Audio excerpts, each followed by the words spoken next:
Hey, Joe and Elizabeth coming at you, RX Healthy Habits, and in today's video we're going to continue our series on You Ask, We Answer.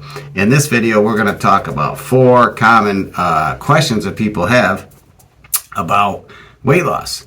And Elizabeth's going to start out. She's going to cover a couple of topics, and I'm going to cover a couple of topics, and then here's what I want you to do though. I want you to check out our blog on this, on our website, rxhealthyhabits.com, because there's going to be a bonus section in there about another question that people ask, and then what's more important for weight loss, exercise or diet, and that's going to be covered that we're not going to cover in this video. So here's Elizabeth. Hey everybody. So one of the questions that I get a lot, because we really recommend 64 plus ounces of water a day.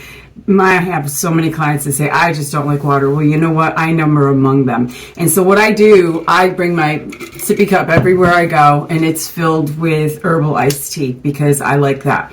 And it counts as water. So even your coffee counts. So don't think that it just has to be just plain water. Although if you're a water person, by all means, go for it. But 64 ounces is pretty much the minimum. We live in the desert, so that won't even cut it here. So we're going to have to do better than that. But 64 ounces is what we look for. And we're not asking you to sit down and chug an 8-ounce glass of water or a 12-ounce glass of something. Just take it with you and work on it through the day. You know what we've found is that a lot of times people misconstrue hunger for thirst when they're in fact thirsty. And studies show that 75 to 80% of emergency room admissions, the people are dehydrated. And the first thing that they need to do is hang a bag so that they can get fluid back into them. So that, that's a telltale sign that we really do not drink enough water. We don't drink enough to stay truly hydrated. And it really does help. It helps with the weight loss because our bodies are 60% water. That just makes sense, that your metabolism isn't going to be working properly if you aren't well hydrated. And the next question that people will ask us is, what was that? What did you do? Number 2. Oh, number 2. Sorry, I thought you were doing a 3. You're confusing me. Anyway, we want people to eat very frequently. Our goal is really to level out your insulin, level out your blood sugar. Most people ride a roller coaster all day long, and they get themselves super high amped on carbs, and then they crash because their insulin kicks in and their blood sugar's off, and your whole day is shot, and it's a fight. It's a fight all day long. So if we can get your insulin and your blood glucose levels even, then you don't experience all the hunger. And how we do that, we eat about every 2.5 hours. We eat something. And they're small somethings. I'm not going to lie. They're very small. They're about 100, 110 calories, maybe a little more if you're going for some nuts. But it's pretty small. But you know what? It's enough. And the problem most people have is they wait too long to put something in their mouth.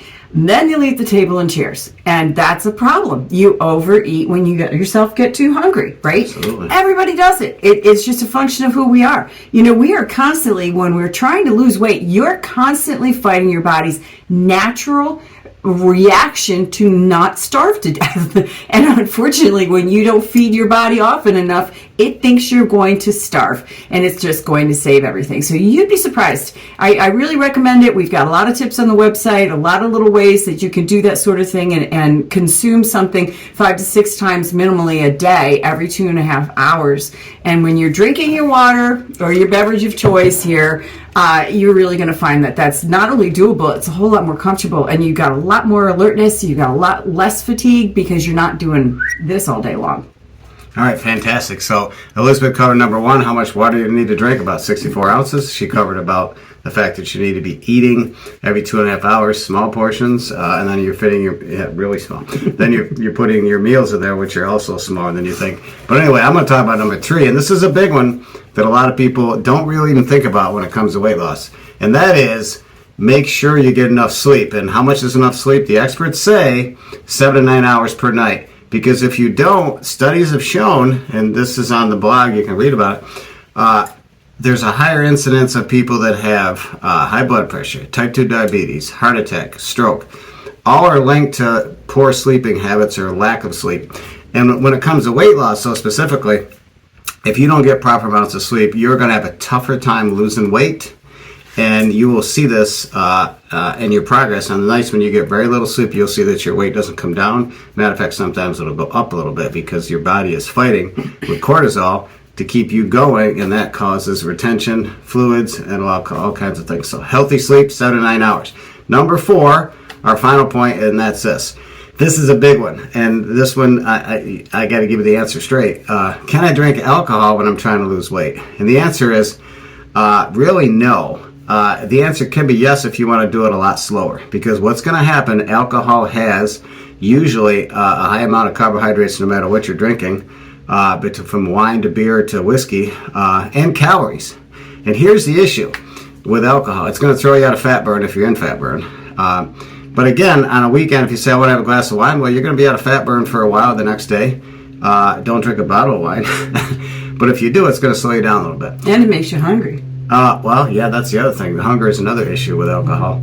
But I want to expand this. Not only should you really, really cut back on alcohol consumption or weight loss, I want to say watch all of your beverages. Now, what do I mean? People go to Starbucks and they get their fancy coffee. Sometimes those are loaded with calories, and your body can't tell if it's full if it has 200 calories from maybe a Starbucks, or 300 calories, whatever some of those are, more, versus if you had a glass of water. You don't get the satiety center that works when it comes to liquids. Liquids are very dangerous for you as far as caloric intake, because you don't know that you're full. So be careful for the sugary drinks like juices. Be careful of those drinks. And people say, yeah, like Elizabeth says, I hate drinking just water, Well, there's a way you can put infusers in there. There's ways you can make your water taste better. And like she likes her tea. So I hope that helps. So I hope we answered those 4 questions that you may have. You ask, we answer, and Elizabeth's going to wrap this up. Okay. So yeah, go to our website, rxhealthyhabits.com. The blog is in there. We have ideas, cooking ideas, recipes, that sort of thing, all kinds of videos on exercise. There's a vlog. There's a chat box. Type us something. We'll get back to you. So until next time, take care.